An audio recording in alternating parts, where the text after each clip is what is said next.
Pwede namang i-call out yung LTO. Ang galing-galing nila eh. Ang galing-galing nila. Pero mo nga, nasyokos agad ako eh. Sobrang galing nila.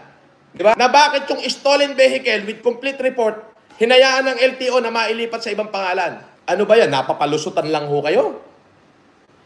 O baka naman ho kasali kayo. At maraming salamat pa rin ho, doon sa mga basher ko kasi nakikita nyo ho yung mali, maitatama ko ho. Kaya lang since tinanggap ko na ho kung ano yung sinabi ng LTO. Sinokos nila ako dahil lang doon sa screenshot. Naka-live kaming kumakain. Hanggang sa matapos kumain, naka-live pa rin kami. So, hindi ko naman hawak yung cellphone. Ibang tao ho ang may hawak. Yung alalay ko. Okay? So, naka-live pa rin. So, in-start ko yung sasakyan, muwi na ako. Nasa loob lang ho, within the perimeter of subdivision yon. In-screenshot ng basher, kinall out ang LTO, umaksyon agad si LTO, ang tulen. Ang tulen, ang galing-galing nyo, mga couples. Ang tulen.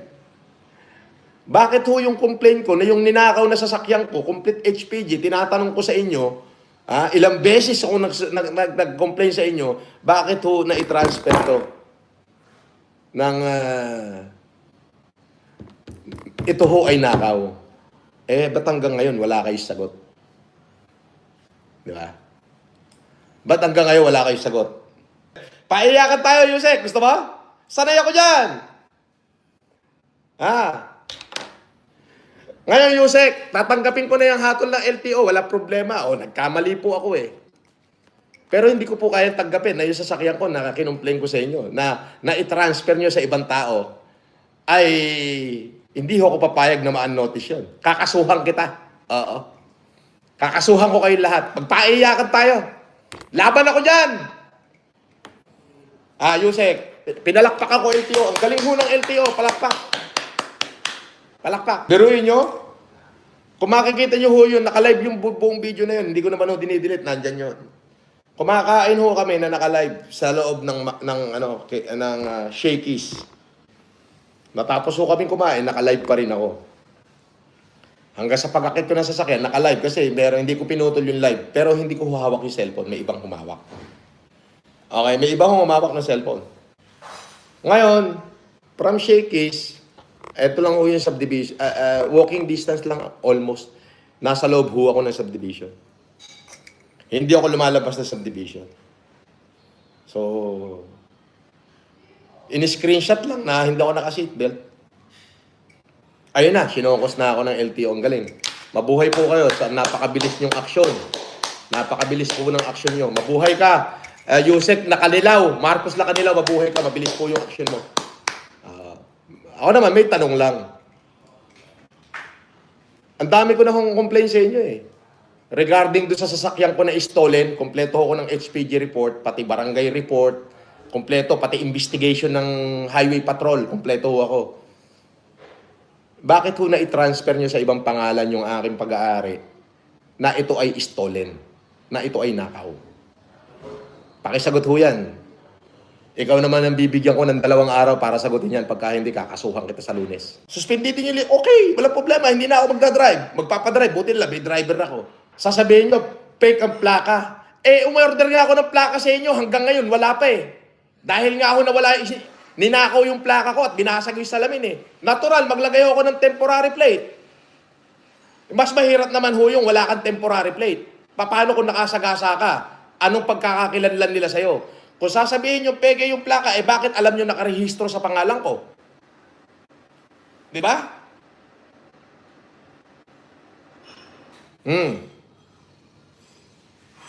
Sasagutin po namin yan. Suspension ko po, tatanggapin ko po yan. Utos nyo po yan eh.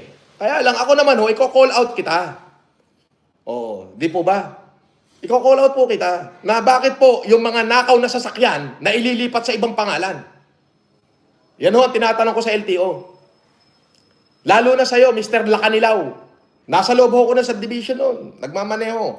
Sinokos nyo ko. Tatanggapin ko po yan. Bakit po ang hindi? Order nyo yan eh. Di ba? Pero ako naman na magko-call out sa inyo. Ipaliwanag niyo yan. Bakit yung sasakyan ko, yung aking S500 na ninakaw, ay na-transfer nyo sa ibang pangalan. Kompleto po ako ng report niyan. Pati HPG. Pati investigation, nasa akin, no?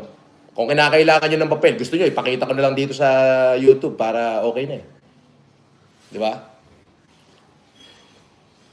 Masasabi ko lang ho, doon sa ibang USEC, huwag kayong gamol. Oo.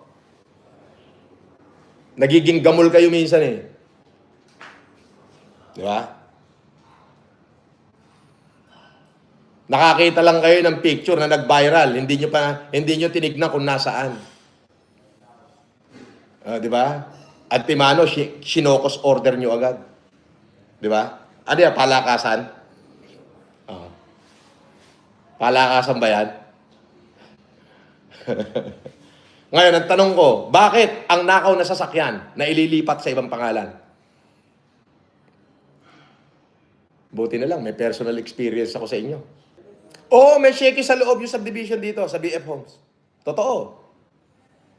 Hindi mo alam? O i-search mo, Aguirre Street. Kompleto rito, hindi lang Shakey's, may Jollibee. Kompleto. May ospital, may Pure Gold, may SM, may Robinson. Sa loob ng subdivision. Pag sinabi sa loob, loob. Bakit ganyan pala kagaling ang LTO? Isang maliit na report, bagay, may show cause order agad. Okay? Ano ho bang aksyon ang ginawa nyo doon sa pagkakatransfer ng isang nakaw na sasakyan na hanggang ngayon wala kayong ginagawa? Ano ho ba yung kahihiyan nyo ho ba yan? Na ibig sabihin, hindi kayo nagtatrabaho? Ibig sabihin, pakaang-kaang kayo dyan. Ha? Yun ba yun? Oh. Nakita ko, ang galing nyo eh. Sobrang galing eh. Bakit? Biruin nyo. Wala naman ho ko CCTV footage na nag-violate ako. Picture lang mismo doon sa aking live, pero meron taong humahawak ng cellphone ko. Hindi nyo nakita kung nasaan. Nasa loob ako ng subdivision. Pinatawan nyo agad ng 90 days suspension yung aking lisensya. Kahit i-revoke nyo na, walang problema. Pinatawan nyo na. Ganon kayo kabilis umaksyon. Bakit yung nakaw na sasakyan na itatransfer sa ibang pangalan, wala kayong ginagawang aksyon? Baka naman kasali kayo sa bentahan ng sasakyan ko. Hindi kaya? Hindi kaya kahati ka? Kaya hindi nyo inaaksyonan? Kasi ako, sinokos ako dahil lang sa in-screenshot ng basher yung aking ginagawa, kinolaut ang LTO, ang bilis nila umaksyon. Suspendido po agad yung aking lisensya. Okay, fine. Hindi na ako magmamaneho. Thank you. Okay? Pero bakit yung sasakyan ko? Yung mga nakaw na sasakyan, hanggang ngayon, bakit na itatransfer sa ibang tao nang wala kayong ginagawang aksyon? Baka pwede ho, pakipaliwanag nyo yan. Nakita nyo ho. Tama naman, hindi ko alam na bawal ho palang hindi mag-seatbelt sa loob ng subdivision. Ngayon ako naman po ang magko-call out. Sir, baka ho pwedeng pakipaliwanag nyo paano ho na i-transfer sa ibang may-ari ang isang nakaw na sasakyan. Kompleto po ako ng HPG report. Paano ho na i-transfer? Ibig sabihin, hindi ho kayo nagtatrabaho. Kung sino lang yung gusto nyong trabahuhin, yun lang yung tatrabahuhin nyo. Pero yung mga importanteng malalaking bagay, katulad ng mga stolen car na naitatransfer sa iba, hindi nyo ho nakikita yan. Tama ho ba?